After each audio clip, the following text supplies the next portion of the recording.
College football fans knew that Brock Bowers was going to be something special the first time he stepped on the field during his freshman year, and now we're finally going to see him fulfill his destiny and take the next step in his career. He's set to enter the 2024 NFL Draft. It will almost certainly be a high pick, but the question is how high?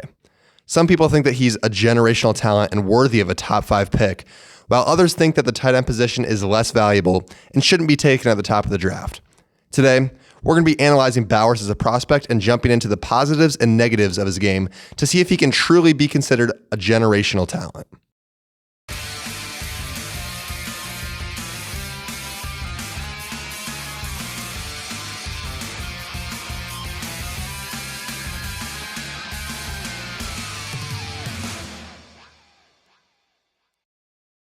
Bowers has been nothing short of dominant throughout his college career. He started out strong his freshman year and won the John Mackey Award in 2022 for being the nation's best tight end. He was set to have another great year in 2023 before his season got derailed by a high ankle sprain that required surgery to fix, although he is nearing a return and may be back for the last few weeks of the season. Still, we've seen more than enough from him on tape to know just how good of a prospect he is, so we'll get started by diving into the positives of his game.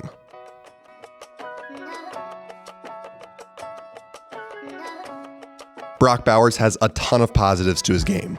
He does so many things at an insanely good level already, with the first and foremost being his elite athleticism. He was clocked in at 4.5 seconds in the 40-yard dash and logged a vertical jump of 40 inches while in high school. Yes, you heard that correctly.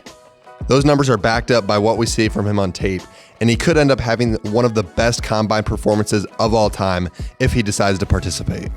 His insane athleticism gives him a level of versatility that is almost unheard of at the tight end position. He's often used on jet sweeps, screens, and even designed runs. And he's used to lining up as a traditional inline tight end, slot receiver, or even out of the backfield. It's almost unfair to classify him as just a tight end because he does so much more than that. Some defenses try to slow down Bowers by jamming him at the line of scrimmage and trying to throw him off his route by pressing him, but that rarely seems to faze him, and he's great at playing around and through the arms of a defender. That's another good sign that he will be able to produce on day one in the NFL. Not only is he great at getting open and keeping defenders away from him prior to the ball being thrown, but he's also phenomenal when the ball is in the air.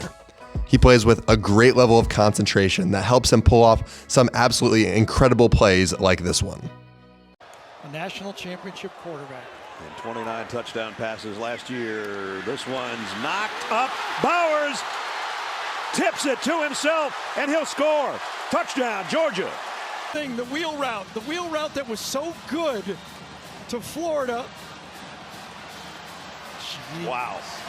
That went up about every body part of both those guys. Yeah. Bowers finally got it. Beyond that, he has incredibly reliable hands and routinely makes difficult catches look easy. His long arms and elite vertical jump help him to haul in passes that other tight ends would not be physically capable of getting. This also helps him to be great when going up for contested catches. His timing is good and he high points the ball as well as anyone in the game, and from there, he just uses his strong hands to haul in the pass, usually over a defender or two. Now, all of the attributes I just listed about him are great, but I think the most impressive part of his game is his ability after the catch. He plays with such a high motor and is always fighting for more yards after contact, which has led to him putting together quite an impressive highlight reel. He just simply refuses to give up until the whistle blows. That level of intensity paired with his fluid movements, above average lateral agility, and his creativity after the catch makes him one of the best big play threats after the catch that I've ever seen from any position, much less just the tight end position. Critics of Bowers like to say that he's not a great blocker, but that simply just isn't true. He's actually quite good in that area. He does a good job of finding the guy and finishing the block, and that's backed up by numerous big plays we've seen him put up in that area on film over the past few years. So I know that I just rattled off a ton of positives, so does that mean he's a perfect prospect? Is he so elite that he's without flaw heading into the draft next year? Well, the answer to that is no, and I'll explain why as we jump into the negative side of his game.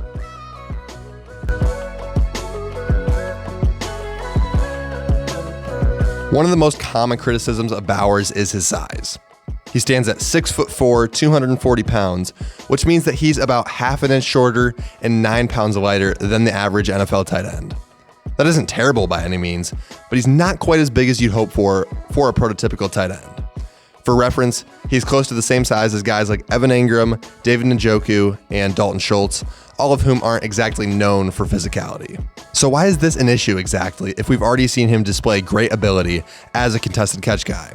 Well, his below average size doesn't mean he won't still be great, but it does limit his upside in a couple of different areas. Yes, he was great when going for contested catches in college, but he might not be quite as good in the NFL against bigger and more physical defenders. His size also limits his effectiveness as a blocker.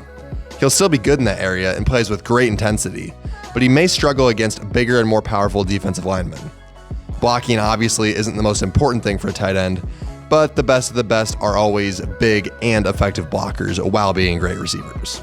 Another thing I noticed is that when he runs routes, he tends to run a bit more upright than you like and doesn't really dip his hips when changing direction, which would help him make sharper cuts and run better routes overall. His route running as a whole is pretty good, but it's still far from great. It's good enough that he can win pretty consistently in college, but he'll need to continue to improve on it if he wants to reach the level of a top 3 tight end in the NFL. One last negative to note is that his production may be slightly dependent on the scheme he gets drafted into. For example, being on a run-heavy team like the Falcons or Browns wouldn't play to his strengths, which would hinder his development and would likely prevent him from reaching his true potential. This is true of all players to a certain extent, but it's especially important that Bowers gets drafted somewhere with a competent coaching staff and suitable scheme because of his subpar size.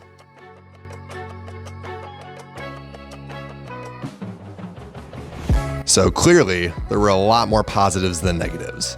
And to be honest, I was nitpicking on most of the negatives that I did mention. That's because he's just so damn good. I mean, there's no other way to say it.